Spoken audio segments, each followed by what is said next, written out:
So currently we're going through a worship series under a big theme called Building a Community. And basically we're following the Old Testament readings of the lectionary and following how Israel transitioned from a tribal nation into a nation with a king. And to the point where they bring back the temple under the rule of King Solomon. And today we're going to be talking about King David, Bathsheba, and Uriah, and Prophet Nathan, as we heard from the reading. So I'm going to start with a question, and I'm curious how many of you noticed this about me? A question for those who have seen me for a while, so for the visitors who's seeing me first time this morning, you get a pass. So, did you recognize that it has been only this summer of this year, 2018, that I began to dare not to wear either a button-down shirt or at least a polo shirt when I come to church? Not on Sundays, but during the week. Did you realize that? Okay. And I guess I say I dare because until now I had some worries about not wearing a formal attire. I was worried by not wearing the formal office professional attire. Somehow it would be shown as a disrespect to the professionalism of pastor's role, whatever that means. Another part of me, I was worried to hear comments like, "You are so young to be a pastor."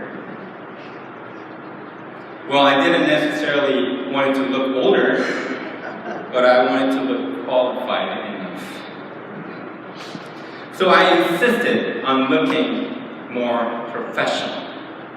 Even on a muggy summer day, I would wear a long sleeve. I didn't even wear jeans when I came to downtown. I'm not even talking about church, to downtown until recently. So you might be now trying to trace back your memories of my clothing. Well, you probably wouldn't have guessed that this was even a thing that I cared about. And that's exactly the point. That's exactly the point. Probably no one had such expectation to start with, and no one really even cared about what I wear. But one person cared, and that was me. I was the only one who was putting this pressure on myself. And when I think about it now, why I did that, there's one simple reason. I was simply trying to cover up.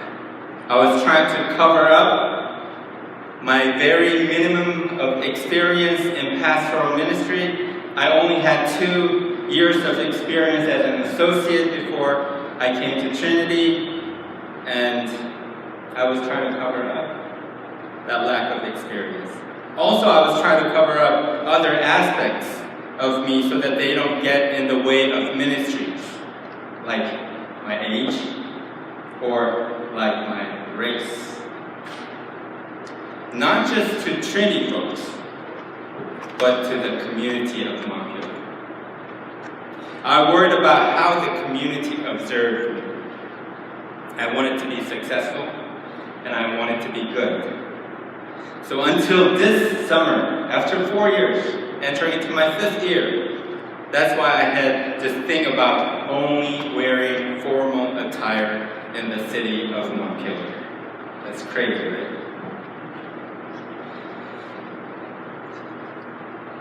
Formal district superintendent of Rising District. I didn't know our friends were coming from Rhode Island today, but Rhode Island and South Eastern Massachusetts, that's Rising District. Reverend Sakhan Hong has his personal blog where he shares his theological reflections periodically. And I enjoy visiting this blog to be inspired and to be challenged. And recently he wrote a blog titled, "You Don't Need to Be a Good Person."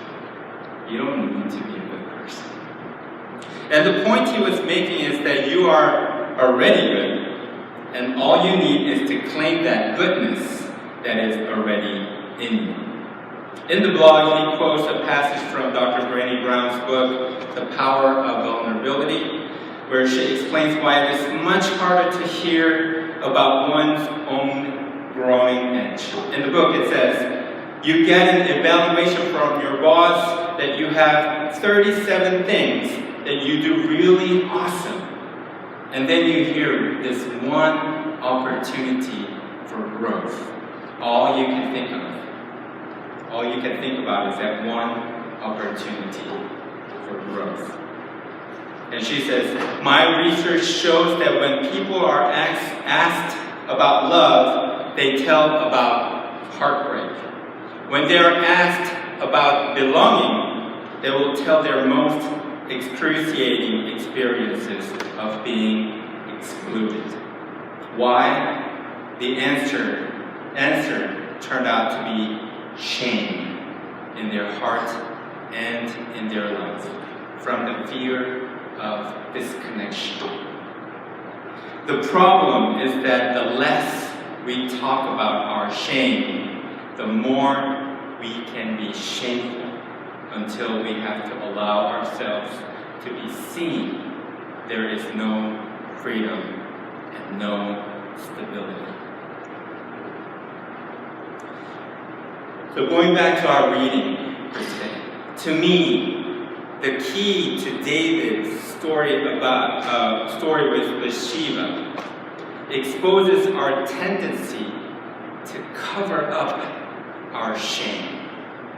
And because we try to cover up what initially we were ashamed of, we commit another thing, a bigger sin.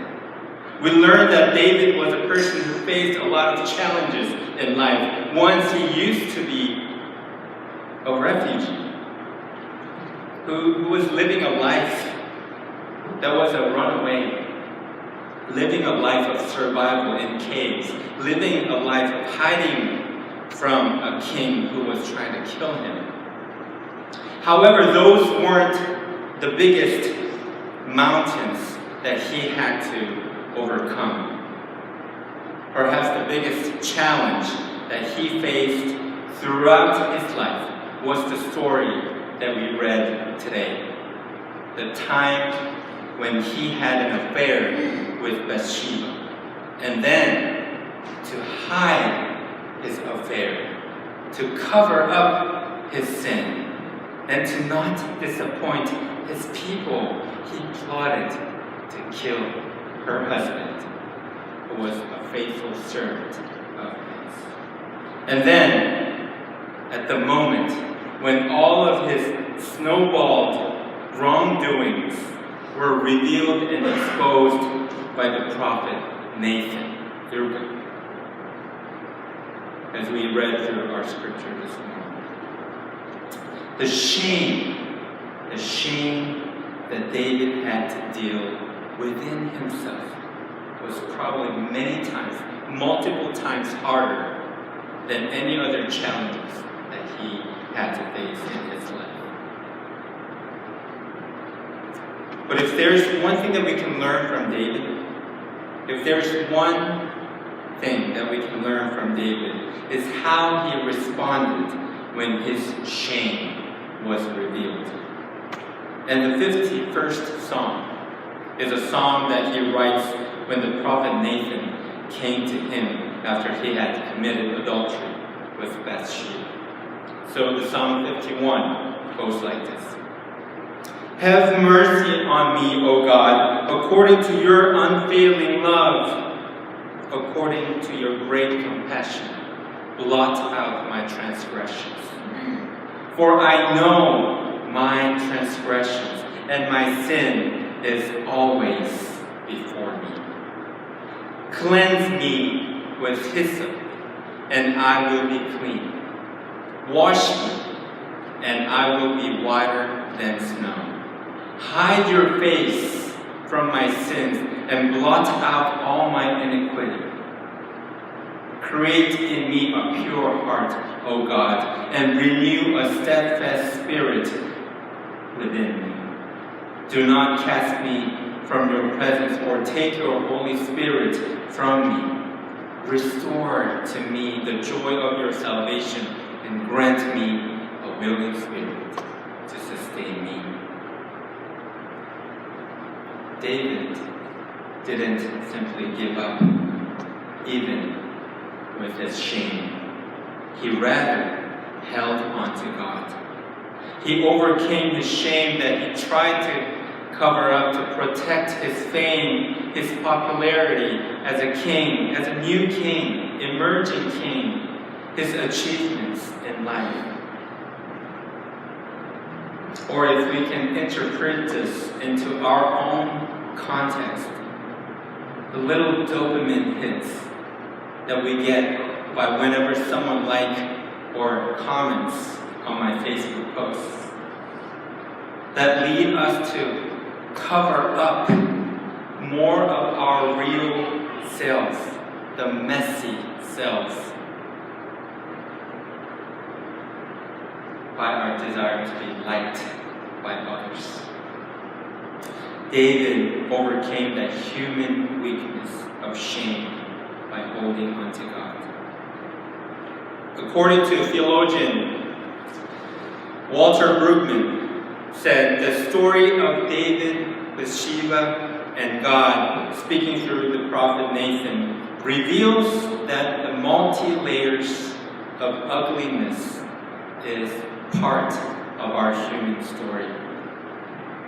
By not giving up and holding on to God, and by owning our weakness, our messiness, our ugliness of our stories that we want to cover up, it can be a beginning of a powerful relationship with God and with each other. And I've been thinking about this. And I was trying to think of my own experience, and I came up with this. And it may not be the best illustration. But dating someone and marrying someone is very different, right? Not simply in legal aspects, but from my personal experience, the ultimate difference is that you cannot hide anymore. You cannot pretend anymore. When we were dating, we were always glued together, me and Yoon. She told me how warm I was all the time. Nowadays, I'm just another source of something sticky and sweaty. But as we go through those series of revelations of our true selves, maturing through the efforts to listen to each other more, I think marriage is not simply a dynamic between two persons, but there is a new identity as a family who shares the same goal and the same vision of happiness in life. Or here's another example. Likewise, how about those moments, the messy morning hair moments that we get to see of each other at our all-church retreats at Covenant meetings? I think that experience enables us to meet each other as human beings, rather than as an opinion or a stance on different issues. Or how about this? Like the breadcrumbs that are left messy on the floor after the communion. The brokenness of the body of Christ. From those broken pieces, that's where God is molding us into something new and something amazing. So going back to Reverend Hong's blog, he ends it by suggesting a good news. And I want to share this good news with you too. The good news on how to overcome our shame and our unworthiness is that we don't need to be good people, because we are already good in God's eyes. We don't need to prove that we are worthy enough to be loved, because we are already created in the image of God.